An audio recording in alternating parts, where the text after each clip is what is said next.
관심을 가져야 될 뉴스들만 콕콕 찍어서 여러분께 전달을 해드리고 있습니다. 오늘의 뉴스입니다.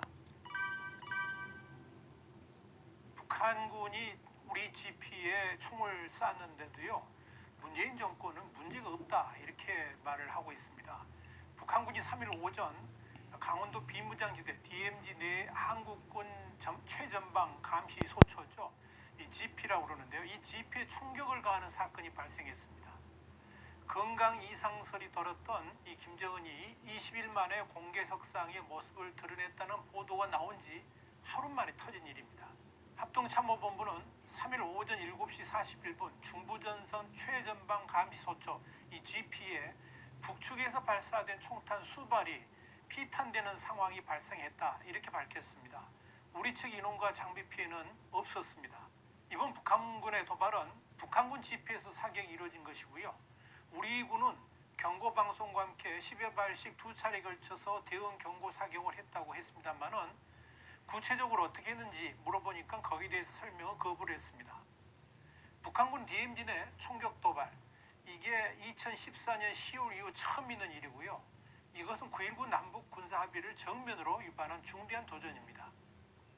자, 뉴스 소개입니다. 오늘의 뉴스에 대한 Y타임스의 시각을 명쾌하게 정리해드리는 코너입니다. 문제는 북한군의 총격 도발에 대한 우리 군의 반응입니다. 합동참모본부는 3일날 의도적 도발 가능성은 작은 것으로 본다 그러면서 상당 시간을 할애해서 북한 GP 총격 사건을 옹호했습니다. 또 북한군이 어떤 무기로 도발을 했는지에 대해서는 분석 중이라고 그랬습니다. 무슨 미사일도 아니고 북한군의 탄피까지 남아있음에도 불구하고 분석 중이랍니다. 심지어 답변이 곤란하다고 되어 있습니다. 왜 답변이 곤란한 겁니까? 무엇 때문에 답변이 곤란한 겁니까? 도대체 이게 무슨 황당한 시츄에이션입니까?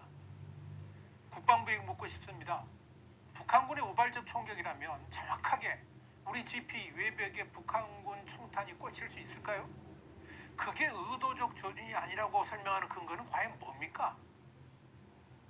북한군이 우리 측에 총격을 가하는 사건이 발생했음에도 북한 편들기를 하는 이유가 과연 무엇입니까? 이번 북한의 도발이 남북 군사합의 위반이라고 그러면서도 9.19의 정신은 남북한이 이와 같은 문제를 평화적으로 해결하자는 것이라고 했고요, 또 다른 군 관계자는 명확한 군사합의 위반이지만 의도성 여부는 추가 확인이 필요하다라고도 말을 했습니다. 정부 관계자도 우리가 대응 사격을 했지만 북한에서 상응하는 군사적 대응을 하지 않은 점을 평가하고 있다 이렇게 말을 했고요, 북측의 말을 일단 들어봐야 하지 않겠느냐라고 되어 있습니다. 참 대단한 인내심이고 이해심들입니다. 그렇다면 만약 북한이 해명하지 않는다면 그때는 어떻게 대응해야 됩니까? 어떻게 하려고 그러는 겁니까? 예상대로 북한은 4일날 GP 총격에 대한 해명은 없이 남조선 당국은 북침 전쟁 준비를 위한 무력 증강과 군사적 대결 책동에 광분하고 있다 그러면서 우리 측을 비난했습니다. 4일 그랬습니다. 북한 선전 매체 메아리가 이날 변명할 수 없는 반민족적 죄악이라는 기사에서 반공화국 고립 압살 책동에 광분하는 미국과의 동맹 강화에 혈안이 되어가지고 우리 민족의 이익을 해친 남조선 당국의 죄악은 그 무엇으로서도 가리울 수 없다라고 한 겁니다. 그동안 김정은이 잠적했다가 다시 나타날 때마다 북한은 대남 도발이라는 불장난을 해왔었습니다. 지난해 10월 27일 이후 2주 이상 공개석상에 사라졌다가 11월 23일 남북 접경 지역인 서부전선의 창린도 방어부대를 찾아가지고 해안포 발사를 지시했었죠. 이건 북한이 어떻게 우리하고 약속을 했습니까? 남북이 일체의 적대행위를 전면 중단하기로 했지 않습니까? 그게 9.19 남북 군사합의입니다. 이걸 대놓고 위반한 거죠. 지난 2017년 7월 4일 북한이 ICBM급인 화성 14형을 발사하기 전에도 김정은은 13일간 행적을 감췄었죠. 5월 14일 중거리 탄도미사일 화성 12형을 발사하기 전에도 8일 넘게 공개 홍보를 하지 않았었습니다. 그런데 이번에 또 도발을 한 겁니다. 중요한 것은 이 DMZ 내에서의 사격 자체가 워낙 민감한 사안이라서 북한 고위층의 허가 없이는 불가능하다는 거죠. 이것은 분명한 정치적 메시지라고 봐야 됩니다. 우리 군은 지난해 11월 북한군 해상 적대행위 중단 구역인 서해 창린도에서 김정은 지시로 해안포를 쐈을 때도 북한에 대해서 아무런 요구도 하지 않았고 그냥 넘어갔습니다. 이번에는 우리 군에 대해서 직접 타격까지 했습니다. 5년 만입니다.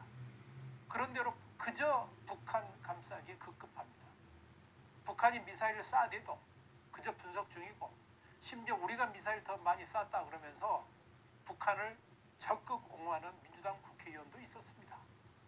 어쩌면 김정은 정상복귀 촉포를 날린 것이다, 이런 대깨문의 코멘트가 나오지 않은 것만 해도 다행이라고 여겨야 될지 모르겠습니다.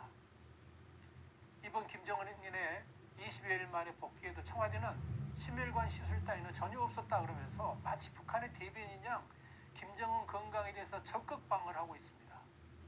위중설, 사망설을 제기했던 야당 인사들을 향해서 거짓 선동, 국민적 재앙이라고 맹비난하기까지 합니다.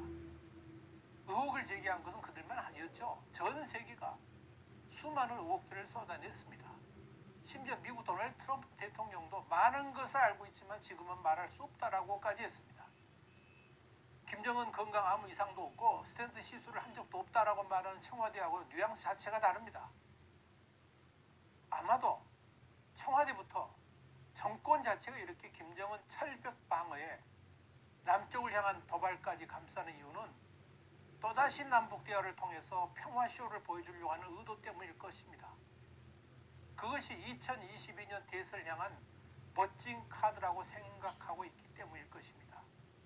저런 문재인 청와대의 허튼 생각에 대한민국 국민의 자존심만 상해가고 있고 더불어 우리의 국가안보는 여지없이 무너져 내리고 있습니다. 분명한 것은 이번 GPS의 총격 사건은 북한 도발의 시작이라는 점입니다. 북한은 최근 미그 전투기를 전방 배치하고 있고요. 출격 횟수도 두세 배 늘렸습니다. 북한의 경제난 돌파를 위한 김정은식 정면 돌파 노선으로 도발이 이어질 수 있다는 전망이 나옵니다. 그때도 북한 감싸기를 과연 할 것인지 두고 볼 일입니다.